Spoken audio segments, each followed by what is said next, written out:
Selamat datang di channel Smart Faith. Pada kesempatan ini, saya akan mereview kata Allah yang telah disampaikan oleh channel tanpa ragi dan menanggapinya. Apakah dengan mengganti kata Allah menjadi dewa itu sesat?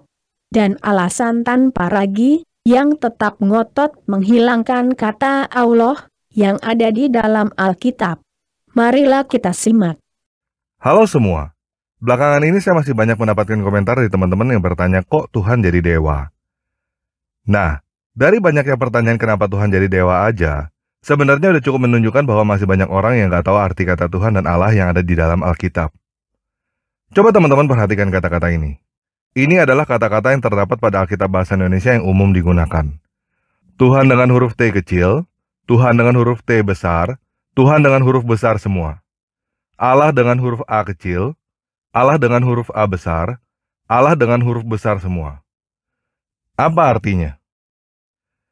Kalau kamu berpikir bahwa kata Tuhan yang ada di Alkitab artinya God atau ilah, maka jawaban kamu salah. Kata Tuhan yang ada di dalam Alkitab artinya bukan God atau ilah. Dan kalau kamu berpikir bahwa kata Allah yang ada di dalam Alkitab adalah nama Tuhan, maka jawaban kamu juga salah. Kata Allah yang ada di dalam Alkitab sama sekali bukan nama. Oke, jadi kita mulai aja ya.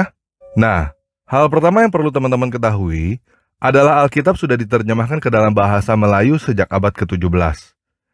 Pada saat itu, bahasa Indonesia belum lahir. Bahasa Indonesia lahir pada abad ke-20, tepatnya pada saat Sumpah Pemuda tahun 1928. Alkitablah yang umum digunakan sekarang, meneruskan tradisi Alkitab bahasa Melayu yang menggunakan kata Tuhan dan Allah sejak abad ke-17 itu. Arti kata Tuhan dan Allah pada abad ke-17 itu berbeda dengan arti kata Tuhan dan Allah yang ada di dalam Kamus Bahasa Indonesia sekarang ini. Jadi kita nggak bisa berkata bahwa Alkitab salah berdasarkan Kamus Bahasa Indonesia yang ada sekarang, karena bahasa Indonesia lah yang mengalami perubahan makna. Yang bisa kita katakan adalah kata-kata yang digunakan di dalam Alkitab yang ada sudah tidak relevan untuk zaman sekarang. Sekarang ini, arti kata Tuhan menurut KBBI adalah sosok ilahi yang maha kuasa. Arti kata Allah menurut KBBI adalah nama sosok ilahi yang maha kuasa itu dalam bahasa Arab. Sedangkan arti kata Tuhan dan Allah yang ada di dalam Alkitab lain sama sekali bukan itu.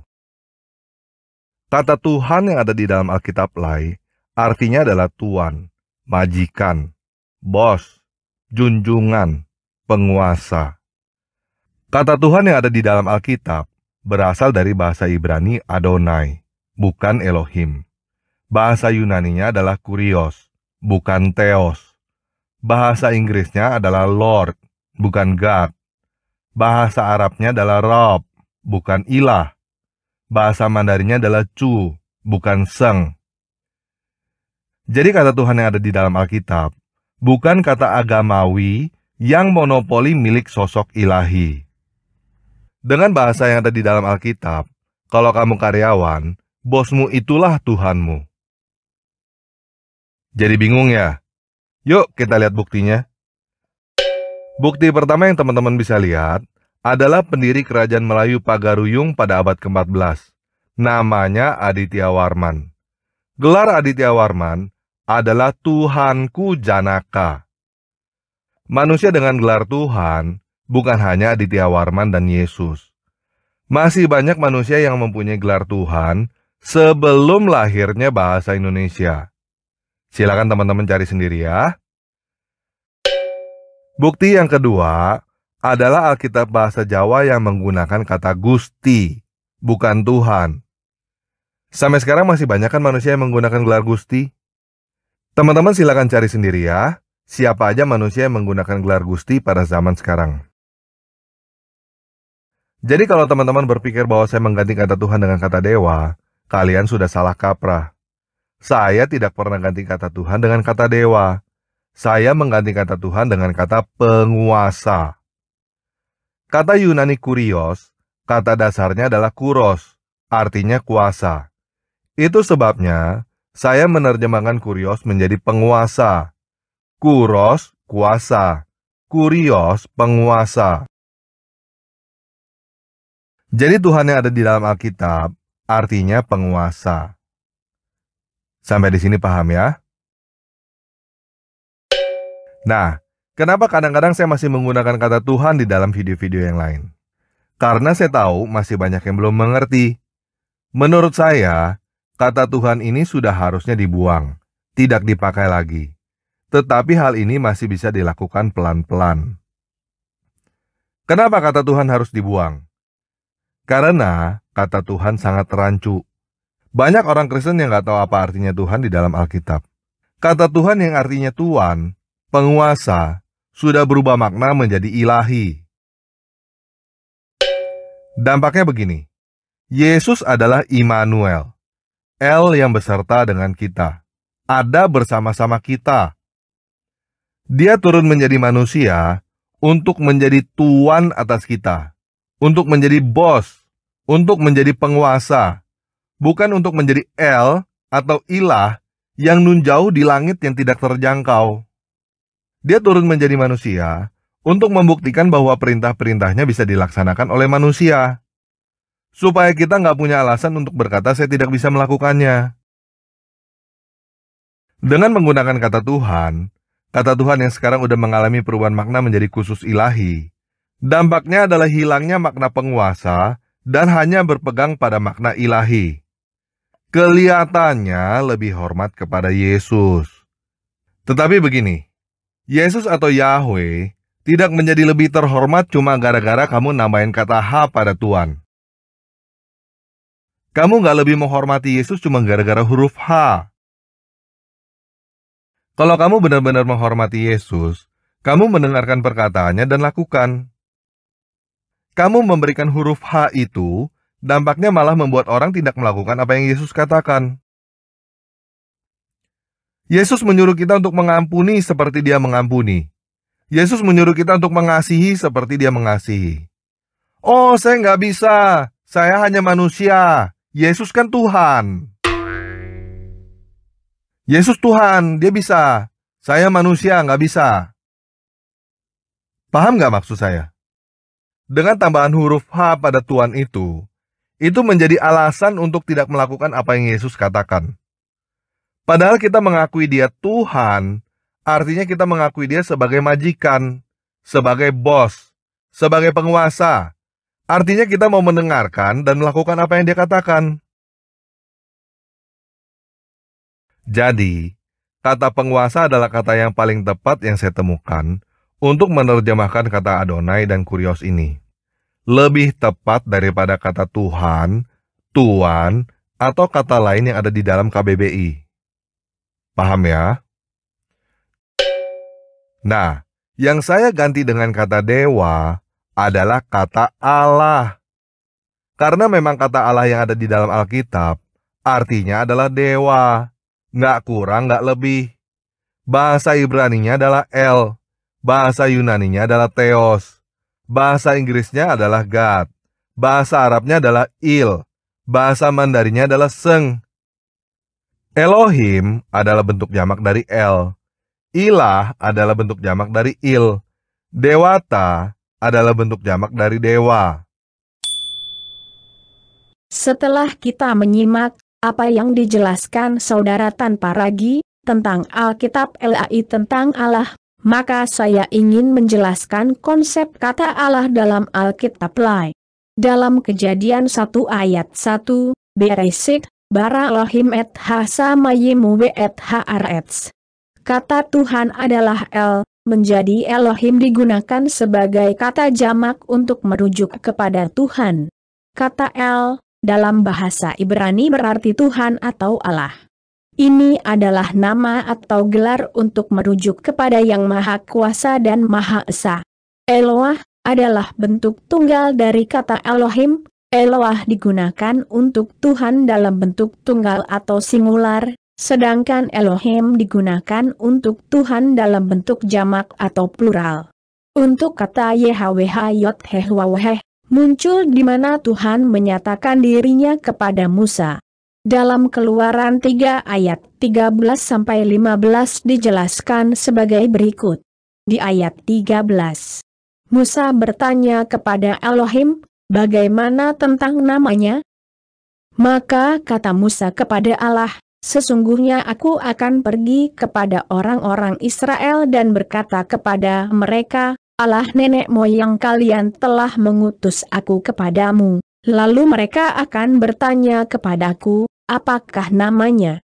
Dan Alkitab lain menerjemahkannya menjadi, lalu Musa berkata kepada Allah, "Tetapi apabila aku mendapatkan orang Israel dan berkata kepada mereka, Allah nenek moyangmu telah mengutus aku kepadamu, dan mereka bertanya kepadaku, bagaimana tentang namanya? Apakah yang harus kujawab kepada mereka?" Di ayat 14, Elohim memperkenalkan dirinya dengan Ehyeh Asher Ehyeh, "Aku adalah Aku." Yang menjelaskan keadaan bahwa Tuhan ada sampai selama-lamanya.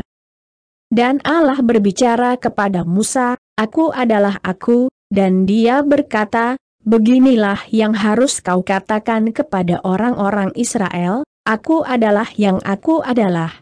Aku telah mengutus aku kepada kamu." Dan lain menerjemahkannya menjadi, firman Allah kepada Musa, "Aku adalah Aku." Lagi firman-Nya, "Beginilah kau katakan kepada orang Israel itu, Akulah Aku telah mengutus aku kepadamu." Di ayat 15, Elohim lebih spesifik dalam menyatakan dirinya sebagai YHWH, Tuhan leluhur bangsa Israel, yaitu Abraham, Ishak, dan Yakub. Allah mengutus Musa untuk menyampaikan pesannya kepada orang-orang Israel. Lagi pula, Allah berkata kepada Musa, "Beginilah yang harus kau katakan kepada orang-orang Israel, YHWH, Allah leluhurmu, Allah Abraham, Allah Ishak, dan Allah Yakub, mengutus aku kepadamu. Ini adalah namaku untuk selama-lamanya." Dan Alkitab lain menerjemahkannya menjadi, selanjutnya berfirmanlah Allah kepada Musa, "Beginilah kau katakan kepada orang Israel, Tuhan, Allah nenek moyangmu, Allah Abraham, Allah Ishak dan Allah Yakub, telah mengutus aku kepadamu. Itulah namaku untuk selama-lamanya, dan itulah sebutanku, turun-temurun." Dalam penerjemahan Alkitab, terutama dalam bahasa yang berbeda, terkadang ada variasi dalam penggunaan kata-kata dan frase untuk menyampaikan arti dan makna dari teks Alkitab. Namun, meskipun ada perbedaan dalam penerjemahan, tujuan dari penerjemahan Alkitab adalah untuk tetap mempertahankan dan menyampaikan arti dan makna yang sebenarnya dari teks Alkitab yang asli. Para penerjemah berusaha untuk memastikan bahwa pesan dan kebenaran Alkitab tetap dipahami dengan jelas oleh pembaca, tanpa mengurangi arti dan maknanya. Dalam Alkitab lain, YHWH, Yod-Heh-Waw-Heh, diterjemahkan menjadi Tuhan, atau Allah, huruf besar semua. El, atau Elohim, atau Eloah, diterjemahkan menjadi Allah. Adonai, diterjemahkan menjadi Tuhan. Adonai, YHWH, diterjemahkan menjadi Tuhan Allah. Untuk kata Tuhan atau Allah atau Ilah, huruf kecil semua, merujuk kepada dewa-dewi atau Baal dari sesembahan kepercayaan lain. Dalam sejarah, bangsa Israel mengalami masa pembuangan pada abad ke-6 sebelum Masehi ketika kerajaan Babel menaklukkan kerajaan Yehuda dan mengusir orang Yahudi dari tanah mereka dan membawa mereka ke Babel. Sebagian besar orang Yahudi yang telah berada di Babel telah kehilangan kemampuan untuk berbicara dan memahami bahasa Ibrani. Mereka lebih terbiasa dengan bahasa dan budaya Babel yang meliputi bahasa Aram, sehingga ketika mereka kembali ke tanah Israel, bahasa Ibrani tidak lagi menjadi bahasa utama mereka. Dan kembalinya bangsa Yehuda ke tanah Israel dari pembuangan di Babel merupakan peristiwa pemulihan dan berakhirnya periode pembuangan. Tanah Israel telah menjadi penaklukan Alexander Agung pada abad ke-4 sebelum Masehi. Dan bahasa Yunani menjadi bahasa lingua franca atau bahasa internasional.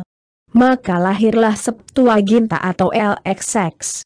Septuaginta dibuat oleh 70 atau lebih ahli kitab yang menerjemahkan Perjanjian Lama dari tulisan Ibrani ke bahasa Yunani. Ini sebagai respons atas kebutuhan orang Yahudi di luar tanah Israel, terutama di wilayah Yunani dan Mesir, yang telah mengadopsi bahasa Yunani sebagai bahasa utama mereka. Septuaginta menerjemahkan Alkitab Ibrani ke dalam bahasa Yunani Koine, sehingga orang-orang Yahudi di luar tanah Israel dapat mengakses Alkitab dalam bahasa yang lebih akrab dengan mereka. Dalam Septuaginta dan Perjanjian Baru, untuk kata Elohim diterjemahkan menjadi Theos sama dengan God, atau Allah, untuk merujuk kepada Tuhan, dalam konteks keesaan dan kekuasaannya, sebagai pencipta dan penguasa alam semesta. YHWH atau Adonai diterjemahkan menjadi Kurios sama dengan Lord, atau Tuhan, atau Tuan, merujuk kepada Allah, dalam konteks penghormatan dan penguasaannya, sebagai Tuhan dan Tuan, atas segala sesuatu. Banyak yang bertanya kepada saya, bagaimana dengan konotasi? Dewa konotasinya berhala kan? Seperti agama Hindu kan? Begini, tanggapan itu betul sekali. Orang Kristen terlalu termakan sama yang namanya konotasi. Konotasi itu artinya kesannya, kelihatannya, bukan kebenarannya. Baal juga adalah Elohim. Zeus juga adalah Theos. Di dalam Alkitab bahasa Indonesia, batu dan kayu yang disembah juga adalah Allah. Allah yang ada di dalam Alkitab hanya sebutan yang juga dipakai untuk berhala. Jadi apa yang salah dengan menggunakan kata dewa seperti Hindu? Kenapa mesti menggunakan kata Allah seperti Islam? Hindu dan Buddha sudah ada di Indonesia sebelum Islam. Kata dewa sudah digunakan di Indonesia sebelum kata Allah. Begini guys, orang Kristen nggak butuh ada kata Allah di dalam Alkitab. Yang butuh ada kata Allah di dalam Alkitab adalah orang Islam. Dan kalian nggak tahu seberapa takutnya orang Islam bila tidak ada kata Allah di dalam Alkitab. Bila suatu saat nanti Alkitab bahasa Indonesia sudah tidak ada kata Allah, mereka akan mengais-ngais Alkitab versi lama supaya ada kata Allah di dalam Alkitab. Teman-teman tahu nggak kalimat pertama di dalam syahadat Islam? Tidak ada Tuhan selain Allah. Dengan adanya kata Allah di dalam Alkitab, kalian sudah separuh Islam. Kalian sudah dipaksa untuk melihat Alkitab dengan sudut pandang Islam. Dan kita yang benar-benar mempelajari Alkitab, seharusnya udah tahu bahwa sudut pandang Islam itu bertolak belakang dengan sudut pandang Alkitab yang sebenarnya. Nah, buat teman-teman yang belum tahu, silakan teman-teman cek sendiri ya. Ini sumbernya dari Islam sendiri, bukan dari saya. Nilai nama Allah adalah 66. Terdengar mirip sesuatu? Teman-teman yang Kristen pernah dengar 666?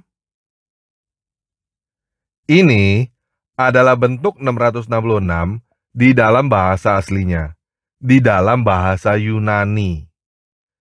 Ini adalah bentuk nama Allah di dalam bahasa aslinya, di dalam bahasa Arab.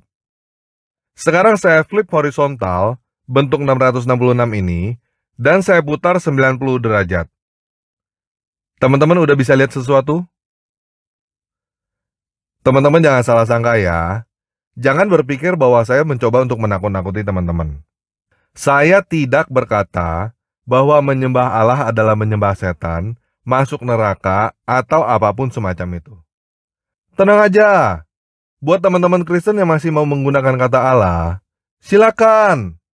Terusin aja nyanyi puja-puja Allah Maha Besar. Tetapi ingat ya, di tempat lain, dewa yang bernama Allah itu menyuruh orang untuk memancung batang leher kalian, dalam kurung di medan perang. Dan jangan heran jika suatu saat nanti, mungkin anak cucumu yang akan memancung batang leher orang dalam kurung di medan perang. Nah, bagaimana dengan dari dulu bangsa Arab sudah menggunakan kata Allah sebelum Islam? Ya, mungkin itu betul, tetapi itu tidak mengubah kenyataan bahwa kita seharusnya menerjemahkan Alkitab ke dalam bahasa Indonesia, bukan ke dalam bahasa Arab. Buat teman-teman yang belum tahu, adanya kata Allah di dalam Alkitab bahasa Indonesia, karena di dalam tim penerjemah zaman dulu, ada orang Islamnya. Salah satu nama orang terkenal yang ikut dalam tim penerjemah Alkitab adalah Abdullah Abdul Qadir Munshi, orang Islam. Bahasa Indonesia mempunyai kata sendiri untuk menerjemahkan God, yaitu dewa. Untuk apa menggunakan kata Allah?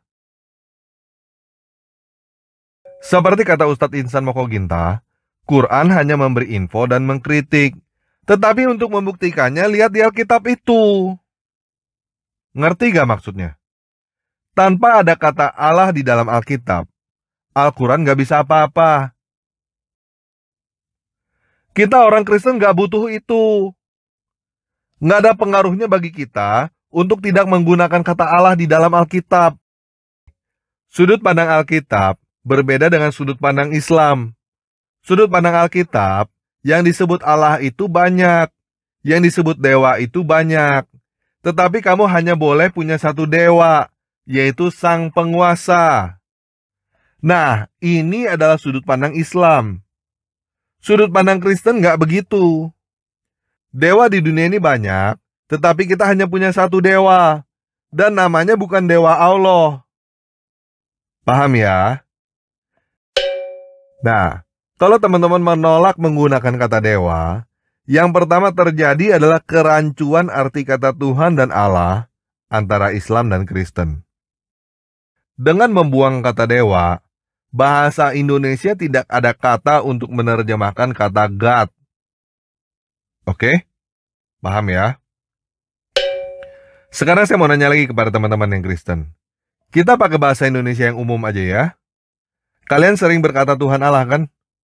Tuhan Allah itu artinya apa? Biar lebih gampang begini. Kalian berkata Tuhan Yesus kan? Tuhan Yesus artinya apa? Tuhan Yesus itu artinya Tuhan yang bernama Yesus. Jadi Tuhan Allah itu artinya Tuhan yang bernama? Nah, apakah Tuhannya teman-teman yang Kristen itu bernama Allah? Bukan guys. Kalau kamu Kristen, nama Tuhanmu, nama dewamu, bukan Allah.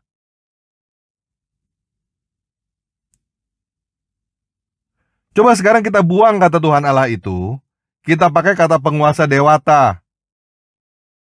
Apa artinya penguasa dewata? Penguasanya para dewa. Nah, inilah arti kata Adonai Elohim yang benar. Penguasa dewata.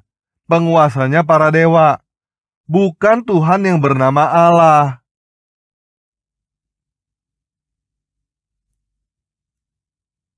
Dengan menggunakan kata Tuhan Allah, berapa banyak orang Kristen yang pikir bahwa Tuhan itu namanya Allah?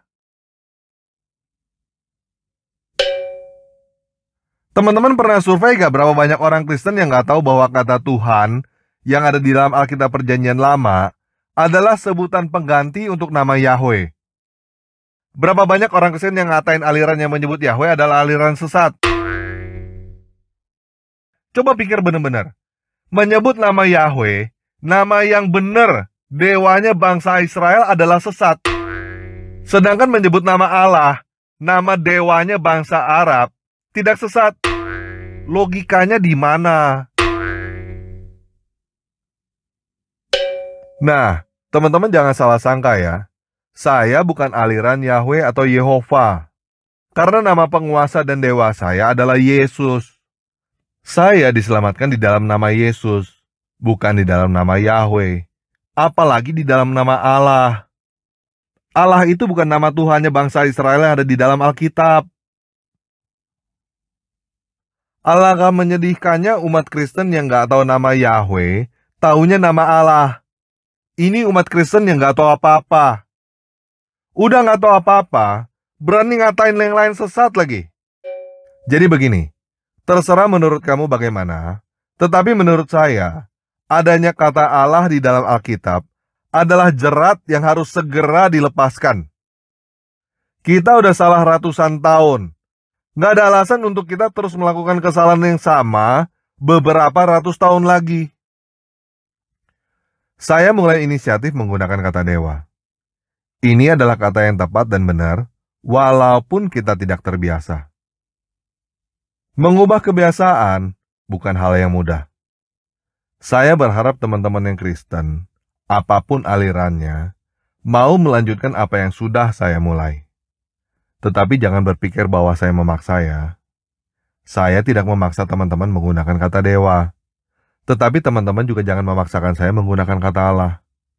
Saya tidak tunduk kepada nama Allah, nama dewa bangsa Arab. Nama Allah itu bukan apa-apa bagi saya. Udah saya buang. Teman-teman Kristen yang mempertanyakan saya Kristen atau Hindu karena menggunakan kata dewa, saya tanya balik. Kamu Kristen atau Islam? Kenapa menggunakan kata Allah? Teman-teman yang masih mau menggunakan kata Allah, ya silakan. Saya nggak berkata bahwa kamu sesat. Saya juga tidak berkata bahwa kamu akan masuk neraka atau semacam itu. Hal pertama yang selalu umat Muslim lakukan adalah berusaha meyakinkan bahwa Allah yang mereka sembah adalah Tuhan yang ada di dalam Alkitab. Kenapa harus kita yang mulai? Begini, sekarang ini kata Tuhan sudah mengalami perubahan makna dan hal ini sudah disahkan di dalam KBBI. Kata Tuhan yang tadinya mempunyai arti Lord menjadi God, tadinya Rob menjadi ilah. Kata Allah yang tertulis di dalam KBBI artinya adalah nama Tuhan di dalam bahasa Arab. Dan ini adalah kenyataan. Mau mengubah KBBI? Jadi apa yang harus dilakukan? Lai memilih untuk mengabaikan KBBI dan tetap pada tradisi abad 17. Saya memilih untuk mengikuti KBBI dan membuang tradisi. Kenapa Lai tidak mengikuti KBBI? Karena Lai gak segampang itu bisa mengubah terjemahan Alkitab. Alkitab Lai yang teman-teman pegang sekarang, kemungkinan besar adalah Alkitab TB. Alkitab terjemahan baru yang diterjemahkan pada tahun 1974. Lai menerbitkan Alkitab yang lebih baru, Alkitab BIS, Alkitab Bahasa Indonesia Sehari-Hari. Tetapi gagal, gak ada yang mau pakai. Menerjemahkan Alkitab ke dalam satu bahasa bukan pekerjaan yang enteng. Organisasi sebagus Lai aja memakan waktu 20 tahun untuk menerjemahkan Alkitab ke dalam satu bahasa. Teman-teman bisa bayangkan sendiri berapa tenaga dan biaya yang diperlukan untuk 20 tahun menerjemahkan Alkitab. Kenapa harus 20 tahun? Karena Lai harus mendapat persetujuan dari PGI. Siapa PGI? PGI adalah kalian. Nah, kamu bisa bayangkan betapa susahnya Lai untuk mengganti satu kata aja di dalam Alkitab. Sedangkan saya nggak perlu persetujuan PGI. Saya adalah penerjemah independen, tidak terikat pada doktrin gereja manapun. Jadi saya bisa dengan mudah membuang Tuhan dan Allah di dalam Alkitab yang saya terjemahkan. Lai nggak bisa. Inisiatif perubahan seperti itu tidak bisa datang dari Lai, harus datang dari jemaat. Dari kita. Itulah yang saya lakukan dengan Open Biblika dan tanpa ragi. Open Biblika adalah platform terbuka bagi siapapun untuk menerjemahkan Alkitab ke dalam bahasa apapun. Dulu, Martin Luther mengambil inisiatif menerjemahkan Alkitab ke dalam bahasa Jerman tanpa persetujuan gereja Katolik. Dengan resiko dianggap sesat. Sekarang, saya mengambil inisiatif untuk membuat platform supaya semua orang bisa ikut mengambil inisiatif menerjemahkan seperti Martin Luther dengan resiko dianggap sesat juga. Siapapun kamu, apapun agama kamu, saya bisa menemukan orang yang menganggap kamu sesat. Jadi buat apa pikirin hal semacam itu? Buat apa diakui tidak sesat oleh manusia? Dan buat apa stres dibilang sesat oleh manusia? Bagi saya, dianggap sesat itu mah bodoh amat. Nggak ada yang salah dalam menerjemahkan Alkitab. Yang salah adalah tidak membaca Alkitab. Jadi buat teman-teman yang takut membaca Alkitab, saya mau berkata begini.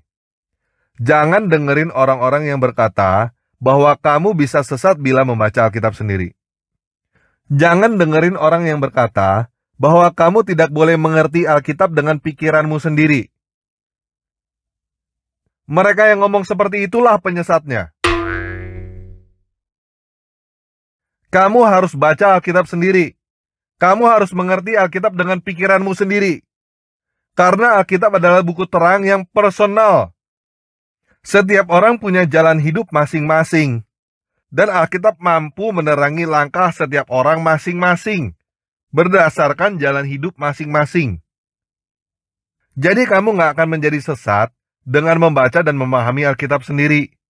Kamu akan menjadi sesat bila kamu tidak membaca Alkitab dan memahami Alkitab berdasarkan pikiran orang lain. Alkitab tidak butuh buku lain untuk menjadi panduan, dan kamu gak butuh guru untuk mengerti Alkitab. Karena Roh Kudus yang akan memandu dan mengajari kamu secara langsung. Jadi kalau kamu Kristen dan kamu mau berkata saya sesat, saya gak peduli. Cara saya adalah dengan membuang kata Allah yang ada di dalam Alkitab. Nah, kenapa saya tidak menggunakan kata Elohim seperti ILT dan IMB? Kenapa saya tidak menggunakan kata sesembahan atau kata yang lain? Karena saya udah periksa. Elohim, sesembahan, atau kata lain yang mau kamu usulkan itu tidak ada di dalam kamus bahasa Indonesia. Yang ada, pilihannya adalah ilah dan dewa. Saya memilih dewa karena dewa mempunyai bentuk jamak dewata yang ada di dalam KBBI juga. Sedangkan ilah adalah bentuk jamak. Bentuk tunggalnya il tidak ada di dalam KBBI. Jadi, dewa adalah satu-satunya pilihan yang paling tepat yang saya temukan. Kalau kamu tetap nggak mau pakai kata dewa, ya sudah, itu urusanmu. Tapi jangan paksa saya pakai kata Allah. Allah bukan dewa saya, bukan penguasa saya, bukan Tuhan saya. Tuhan saya, penguasa saya, dewa saya adalah Yesus Kristus. Kita telah menyimak lanjutan dari apa yang telah disampaikan oleh Tan Paragi. Maka saya akan membahas yang menjadi permasalahannya. Ada 4 permasalahan yang akan saya bahas, yaitu 1.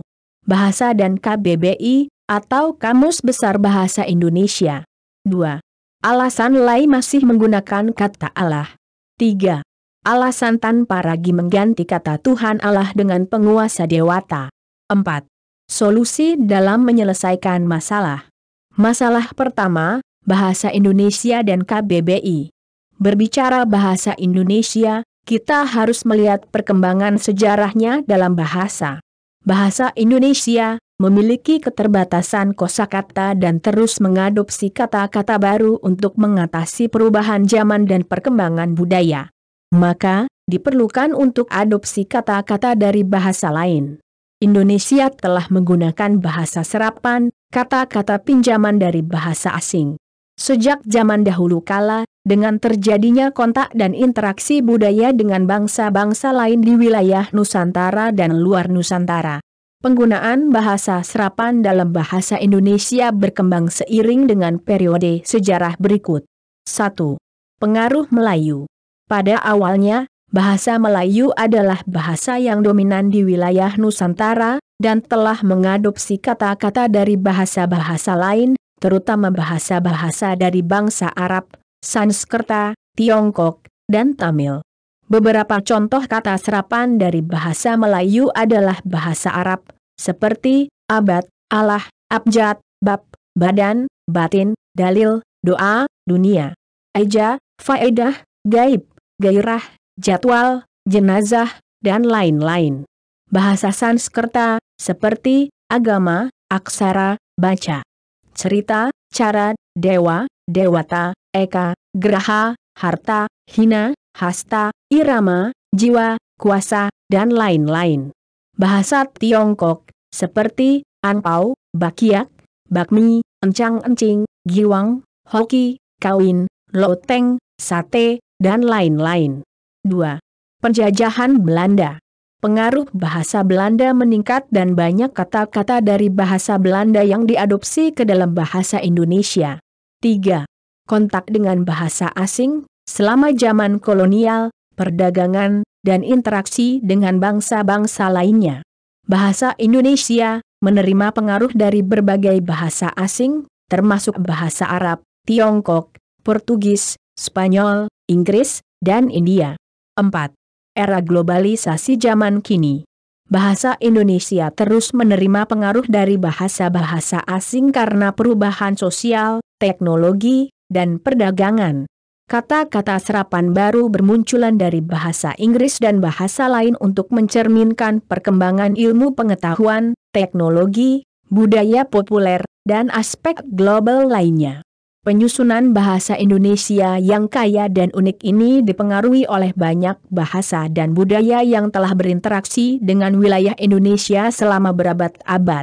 Bahasa Indonesia diakui secara resmi pada tanggal 28 Oktober 1928, di mana pemuda-pemudi Indonesia dari berbagai daerah dan suku-suku di Indonesia berkumpul di Jakarta untuk menghadiri Kongres Pemuda II, untuk menyusun dan menyampaikan Sumpah Pemuda yang berisi semangat persatuan dan kesatuan dalam perjuangan untuk mencapai kemerdekaan Indonesia dari penjajahan Belanda. Dalam kongres tersebut, diputuskan bahwa bahasa Indonesia akan menjadi bahasa persatuan yang digunakan untuk berkomunikasi antar pemuda dari berbagai daerah di Indonesia. Pada saat itu, bahasa Indonesia belum sepenuhnya menjadi bahasa nasional resmi, namun keputusan yang diambil di Kongres Pemuda II menjadi langkah awal penting dalam perjalanan bahasa Indonesia sebagai bahasa yang digunakan oleh seluruh rakyat Indonesia dalam perjuangan kemerdekaan, dan akhirnya menjadi bahasa resmi negara setelah kemerdekaan pada 17 Agustus 1945. Sejak saat itu, bahasa Indonesia secara resmi diakui dan digunakan sebagai bahasa nasional untuk komunikasi, pendidikan, dan administrasi di Indonesia. Tapi dalam perkembangannya pun bahasa Indonesia mengalami perubahan arti dan makna sejak kemerdekaan Indonesia. Pada tahun 1947, Pusat Bahasa mengeluarkan Pedoman Umum Ejaan Bahasa Indonesia yang kemudian direvisi pada tahun 1957. Namun, pada tahun 1972, pemerintah memutuskan untuk melakukan penyempurnaan ejaan bahasa Indonesia secara lebih menyeluruh dan resmi melalui Keputusan Presiden Nomor 82, tahun 1972. Dengan diberlakukannya ejaan yang disempurnakan atau disebut EYD, pada tanggal 16 Agustus 1972, banyak perubahan dalam ejaan bahasa Indonesia yang dilakukan untuk lebih memudahkan pembelajaran dan penggunaan bahasa Indonesia dalam komunikasi sehari-hari.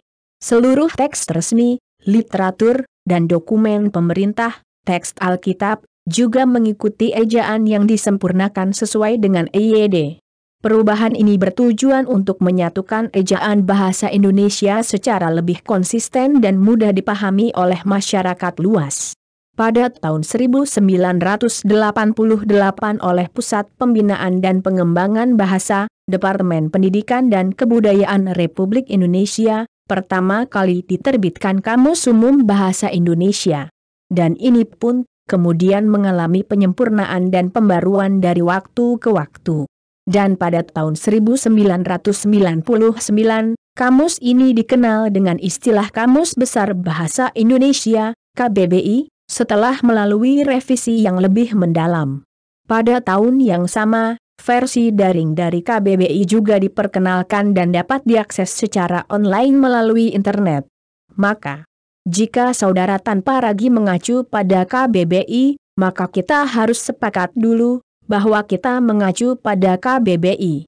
Dalam KBBI, semua kosakata atau kata-kata serapan telah disahkan menjadi bagian dari bahasa Indonesia. Kata Tuhan, bukan bahasa serapan. Coba, tolong dicari, Negara mana yang menggunakan kata Tuhan? Tuhan dalam KBBI adalah 1. Sesuatu yang diyakini, dipuja, dan disembah oleh manusia sebagai yang maha kuasa, maha perkasa, dan sebagainya, yang maha esa. 2. Sesuatu yang dianggap sebagai Tuhan. Pada orang-orang tertentu uanglah sebagainya.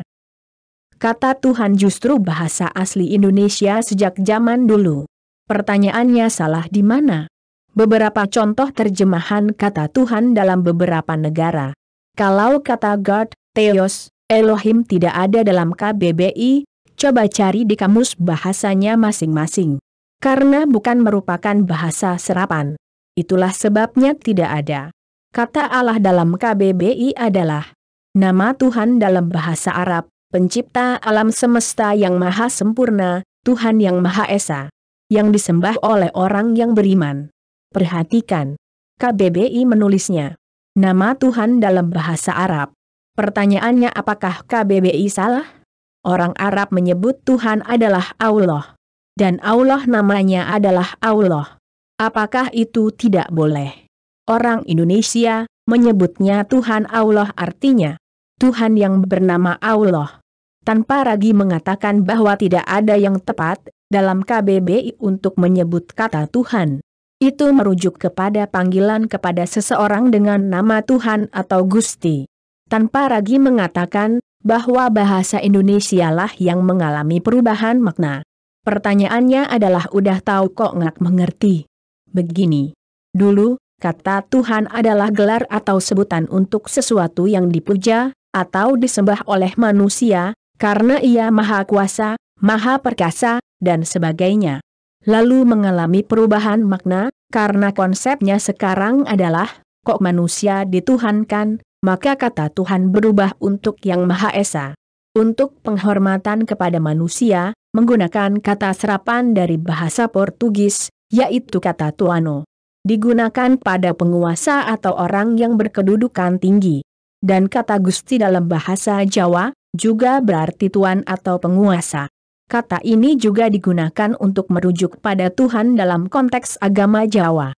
Penggunaan kata Gusti adalah salah satu contoh dari nilai-nilai adat dan etika dalam budaya Jawa yang menekankan penghormatan terhadap orang yang lebih tua atau berkedudukan tinggi.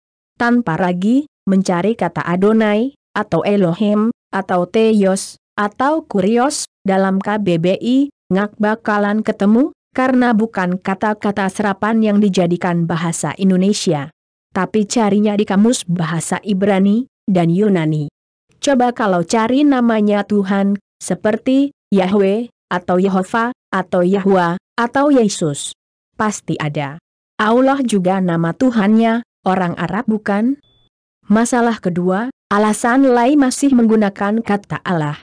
Di penjelasan pertama saya telah membahas bagaimana cara lain menerjemahkan kata Tuhan dan Allah. Pertanyaannya, jika ingin mengganti sesuai dengan teks yang asli, khususnya nama YHWH, bagaimana penulisan dan penyebutannya? Ketika orang Yahudi membaca teks Ibrani yang berisi YHWH, mereka mengucapkannya sebagai Adonai untuk menghormati kekudusan nama itu. Para Masoreten, yaitu ahli kitab Yahudi, pada abad pertengahan menambahkan tanda vokal dari kata Adonai, untuk membantu membaca teks secara lebih jelas. Untuk YHWH tidak ditambahkan vokal hingga saat ini, pengucapan asli nama YHWH tetap menjadi misteri dan tidak dapat diketahui secara pasti. Penyebutan Yahweh berasal dari upaya para ahli linguistik untuk merekonstruksi pengucapan asli nama YHWH berdasarkan bukti linguistik, termasuk perbandingan dengan bahasa-bahasa kuno lainnya dan tulisan-tulisan terdahulu. Beberapa ahli berpendapat bahwa Yahweh lebih mendekati pengucapan asli nama YHWH berdasarkan analisis bahasa. Kalau yang disampaikan tanpa ragu, tentang Tuhan Allah adalah Adonai Elohim, Tuhan adalah Yahweh, mungkin butuh belajar kritik teks Alkitab. Dalam penerjemahan lain, istilah Adonai Elohim muncul dalam terjemahan atau penjelasan kontekstual tertentu untuk menunjukkan keagungan dan kekudusan Tuhan dalam pernyataan, doa, dan pesan-pesan yang disampaikan kepada umatnya. Namun, kedua kata tersebut, yaitu Adonai dan Elohim, sering digunakan secara terpisah dalam berbagai bagian Alkitab. Adonai digunakan sebagai pengganti untuk menyebutkan Tuhan. Ini dilakukan sebagai penghormatan karena nama Tuhan yang sebenarnya, yaitu YHWH, dianggap kudus dan tidak diucapkan. Elohim, atau Tuhan, sering digunakan dalam Alkitab untuk merujuk pada Allah, baik dalam konteks penciptaan, atau sebagai Tuhan yang berkuasa atas alam semesta. Kemungkinan atau alasannya lain. 1. Dilihat dari adat, tradisi dan budaya di Indonesia. Contohnya, penyebutan nama Tuhan. Di Jepang, Tuhan disebut kami, di Cina, Tuhan disebut Sangti, di Korea Tuhan disebut Hananim. Itulah panggilan Elohim. Begitu pula di Indonesia. Elohim disebut Tuhan atau Allah. 2. Alasan yang telah disebutkan oleh tanpa ragi sendiri. 3. Belum ada kepastian apakah YHWH itu Yahweh, atau Yehovah, atau Yehova. Sekali lagi YHWH tetap menjadi misteri dan tidak dapat diketahui secara pasti. Masalah ketiga. Alasan tanpa ragi mengganti kata Tuhan Allah dengan penguasa dewata. Alasan tanpa ragi merujuk kepada KBBI, saya akan mengambil sudut pandang yang sama. Menurut tanpa ragi, kata bahasa Indonesia yang sepadan atau cocok untuk kata Tuhan Allah adalah penguasa dewata, yang artinya penguasa para dewa, untuk menggantikan kata Adonai Elohim yang benar. Pertanyaannya adalah apakah kosakata penguasa dewata adalah asli bahasa Indonesia? Kata dari kuasa, dewa, dewata, berasal dari kata serapan Sanskerta, yang merupakan salah satu bahasa klasik India. Itu pun bukan kata asli dari Indonesia. Sekarang kita coba mengartikan dari kata penguasa. KBBI menerjemahkannya menjadi orang yang menguasai, orang yang berkuasa, untuk menyelenggarakan sesuatu, memerintah, dan sebagainya. Sikap gotong royong masyarakat kerap dimanfaatkan oleh para untuk membangun lingkungan desa. Pemegang kekuasaan telah menetapkan aturan berpolitik. Kesimpulan arti penguasa oleh KBBI adalah menunjuk kepada orang. Apakah Tuhan adalah orang? Coba disimak lagi arti terjemahan dari KBBI. Dewa. KBBI menerjemahkannya menjadi roh halus yang dianggap atau dipercayai sebagai penguasa alam dan manusia. Batara Surya ialah matahari orang atau sesuatu yang sangat dipuja. Kesimpulan arti dewa oleh KBBI adalah roh halus dan orang atau sesuatu yang sangat dipuja. Apakah roh halus adalah para malaikat yang dimaksud itu? Setahu saya, jika menyebut kata roh halus, itu menyebut sosok yang tidak jelas atau terkadang orang umum menyebutnya setan. Dan orang, atau sesuatu yang sangat dipuja. Apa ini artinya? Apakah Allah sangat dipuja? Kenyataannya apa? Coba pikirkan itu. Dewata. KBBI menerjemahkannya menjadi arti dewata oleh KBBI adalah dewa atau sifat dewa, dan kedewaan. Jika tanpa ragi mengartikannya bentuk jamak dari dewa, berarti dewa dan dewi. Kalau yang digambarkan tanpa ragi, dewata itu para dewa, yang dimaksud para malaikat, berarti malaikat ada gendernya. Konotasi dewata memiliki gender, ada dewa dan dewi. Maka disimpulkan menurut KBBI dari masing-masing kata itu juga tidak cocok.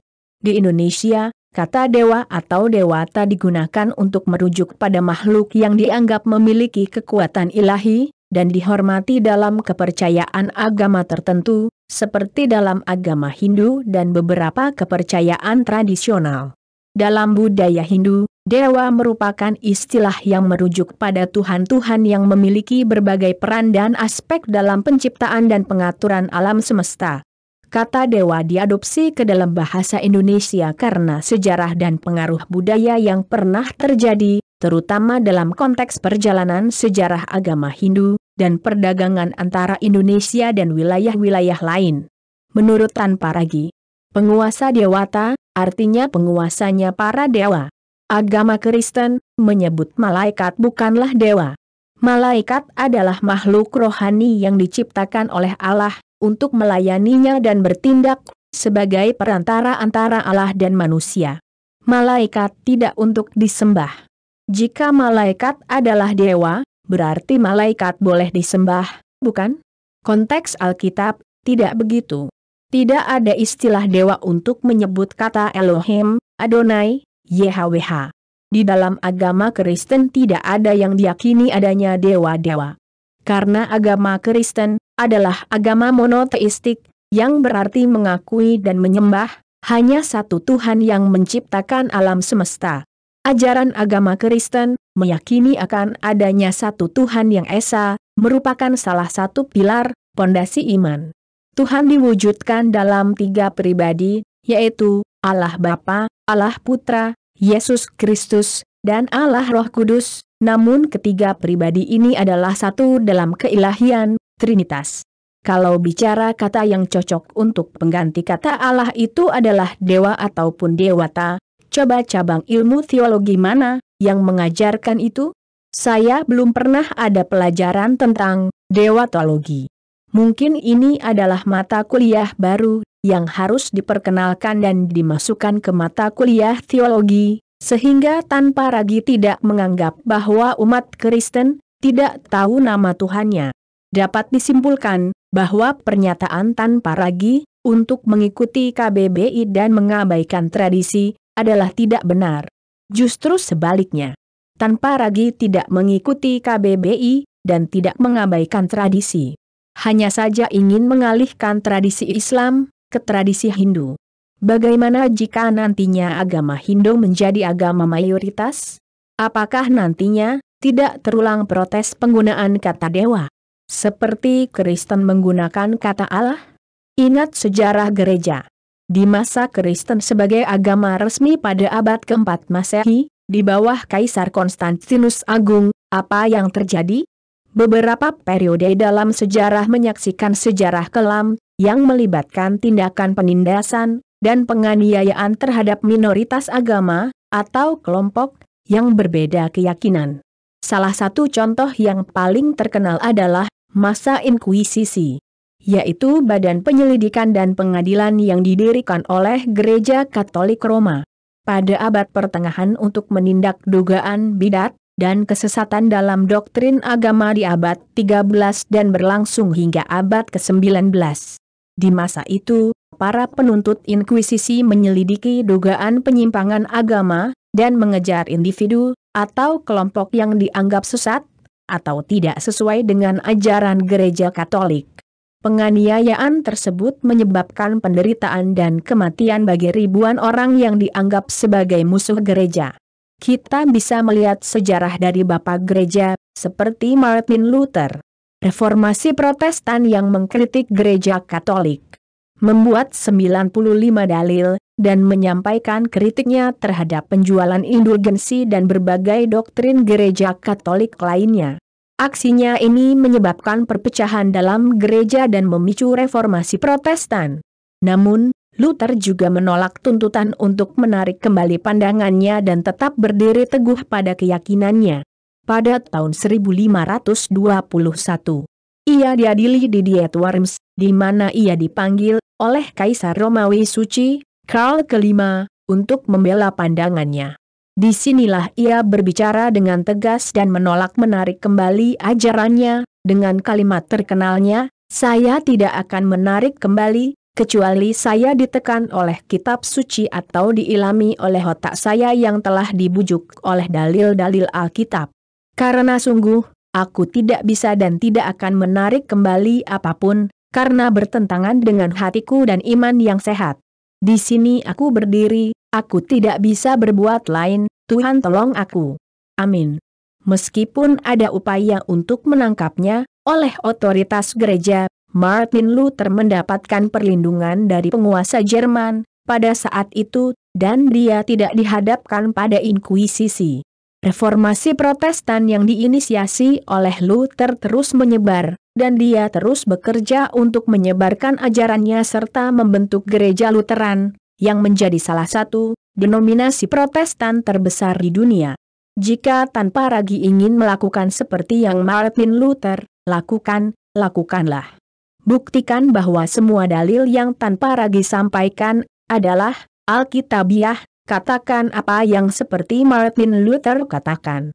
Minta tolong sama penguasa dewata. Amin. Masalah keempat, solusi dalam menyelesaikan masalah.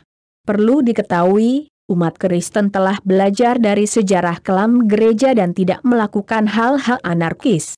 Jika tetap ingin mengubah nama Allah, cobalah sediakan forum yang ditujukan kepada LAI dan PGI untuk membahas hal ini dengan data dan pikiran yang sehat. Minta bimbingan Roh Kudus, agar hikmat dan kebijaksanaan dapat memutuskan hal ini. Doktrin Kristen adalah monoteistik, percaya kepada satu Tuhan dalam 3 pribadi, yaitu Allah Bapa, Allah Putra, Yesus Kristus, dan Allah Roh Kudus, Trinitas. Dan Yesus sebagai Tuhan dan Juru Selamat. Tanpa ragu selama mengakui Adonai YHWH sebagai Tuhan dan Yesus adalah Tuhan dan Juru Selamat, Anda tidaklah sesat. Tanpa ragu, hanya saja ingin mengganti nama Adonai YHWH yang diterjemahkan menjadi Tuhan Allah menjadi penguasa dewata. Menurut saya itu sama saja memasukkan adat, tradisi dan budaya yang ada di Indonesia, terutama agama Hindu. Penggunaan kata Allah berhubungan erat dengan agama samawi, yaitu 3 agama, Yudaisme, Kristen dan Islam. Itulah yang paling berkaitan. Antara kata dewa dan Allah, tidak ada kaitannya, sama dengan agama politeisme dan monoteisme tidak ada kaitannya. Saya sudah menjelaskannya di video saya sebelumnya. Semoga apa yang saya sampaikan bisa menjadi pelajaran dan masukan bagi semua orang. Tuhan Yesus memberkati.